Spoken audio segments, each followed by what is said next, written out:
YouTube, thank you for joining me for another video and in a different setting this time.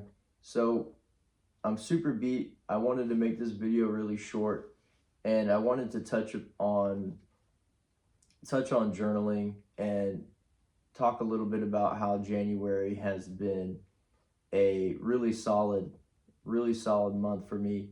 And I want to contribute that a lot to the journaling. So 23 days wasn't 23 days straight. I just knew and I mapped out in my mind. Didn't put a lot of emphasis on it. I didn't beat myself up if I missed a day, but I started telling myself, not necessarily as a New Year's resolution, but just, hey, this is what I'm going to start doing again. Because on and off, I've done it for years. Since 2019, I've journaled on and off. And I got away from it. A lot of people who start doing it and they do it consistently, they'll get away from it and then they'll kind of go back. And for me, actually implementing it as a discipline is just super important, or just as super important as your first glass of water in the morning, is your first cup of coffee. Whatever your fix is in the morning, whatever morning routine you do, I would genuinely suggest it as an everyday experience, because I did it the other day during the afternoon when I had got back from a job. I woke up in the morning and I knew I wanted to start this job early before the sun came out around noon. So I said, okay, well, let me wake up a little bit extra early. And, I fed the dog. And I kind of just rushed. I didn't really take my time because I woke up later than what I should have. And anyway, I'm out there doing the job and I just don't feel as right. I'm thinking about a lot of things and end up knocking out everything fast and come back home on time, ahead of schedule, did really good. But I get home and the first thing that I do is I actually ended up meeting someone here, but after those people left, I went and journaled. I went and grabbed my coffee. It was like a 1 or 2 o'clock cup of coffee, and I just sat down and I journaled, and I did maybe 8 or 9 sentences total. Sometimes not necessarily poetry style, but sometimes I will, depending on how elaborate I'm going into the thoughts. But sometimes I like to slow my brain down and write cursive. For those of you who don't know how to write cursive, I would highly encourage you to just, go on YouTube, take some cursive lessons, just try, just repeat it, help you learn how to sign your name better, things like that. Just look more professional, maybe just get better handwriting in general. I've always had decent handwriting, so I do like to write. A lot of people who don't necessarily have the best handwriting don't like to write, or they wouldn't, want to journal, which I get. Whenever, if you're not good at something, when I started lifting weights, I wasn't good at it. I didn't like it. Now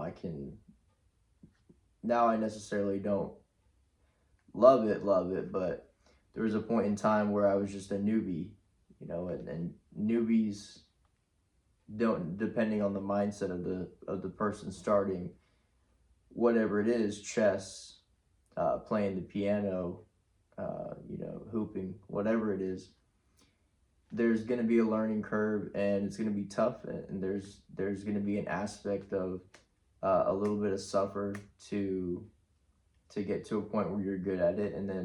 But you have to ask yourself, is it worth it? And for journaling, I would say it is. I think that writing, learning how to sign your name is really important. I mean, if you think going back to the founding fathers, going back to just old, tablets and documents. So there's a lot of cursive.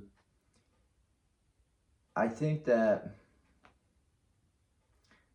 cursive or not, regardless, it's just very liberating to get the main thoughts out of your head that you want to write down. Because when you start putting the pen on paper and you start writing, and again, whether you're writing sentences or you're writing like in kind of like in bulletin points, like today was a great day, and then maybe skip a pair, or skip a line and go, I opened up my first ETF with Vanguard, or I did XYZ today. Whatever it is that you did, when you put it, or even, I want to open up an ETF on Vanguard, or, my goal is to do XYZ, or today I talked to God about this. Whatever's on your mind, whatever you feel like you should write down in order to preserve the journal for a family member, or your kids one day, or just for yourself. You don't have to get too personal. Again, you could lose a journal one day, somebody could read it. But for the most part, you should take what your brain's giving you to put down on paper. Like, just sit there with the pen and the paper, and something's going to happen. You'll put something together, and you'll be very surprised doing it consistently. They say that it takes 21 days to make a habit. So I realized I had done 22 or 23 days of journaling in January. And again, I think that there would be a different paradigm right now, or I'd have a different attitude about certain decisions I decided to make in the last 2 weeks if I wouldn't have been journaling. I definitely think that I might have not been as grounded. However, I think I still had a good, solid morning routine before that. I would always find a way to incorporate journaling throughout the last year in particular, but I really went deep into it during the pandemic, and then 2021, very deep into it.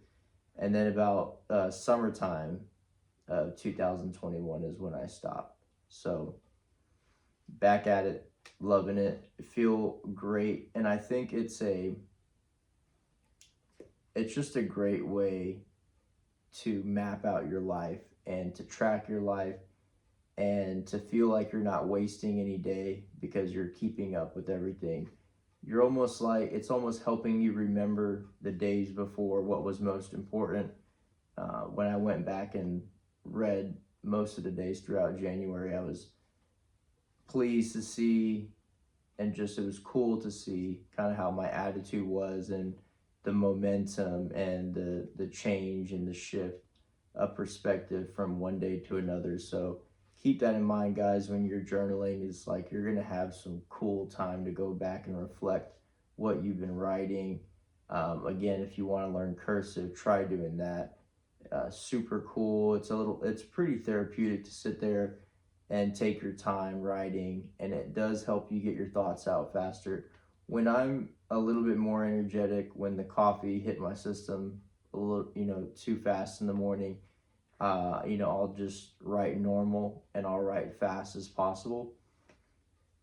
And those are great journal entries too. I'm a little OCD, so I do like to turn the page and see everything's cursive and neat. But when I'm having like really good ideas, sometimes they're just flowing, and it's better than typing it out on your phone. Again, there's more power in you writing stuff down. And I'll end the video there, because there truly is power in you writing whatever it is that's in your mind down, because you're typically going to write what you need to deal with, whether that's a personal goal, whether that's a bad habit, whether that's an insecurity that you have. You're probably going to write that down if it's bothering you that day. Or maybe you have a change in perspective, and you just ignore the bad feelings, ignore the bad thoughts, and you only write down the good things and the good thoughts, next thing you know, 21 days later, your whole perspective is, I cannot wait to wake up the next morning. Thank you, God, for everything that I have. And there's not really anything that can bring you down, because you know that life is happening for you and not to you. You know, you're not just running into these random experiences. You should ask yourself, why is this happening to me, and how is this going to benefit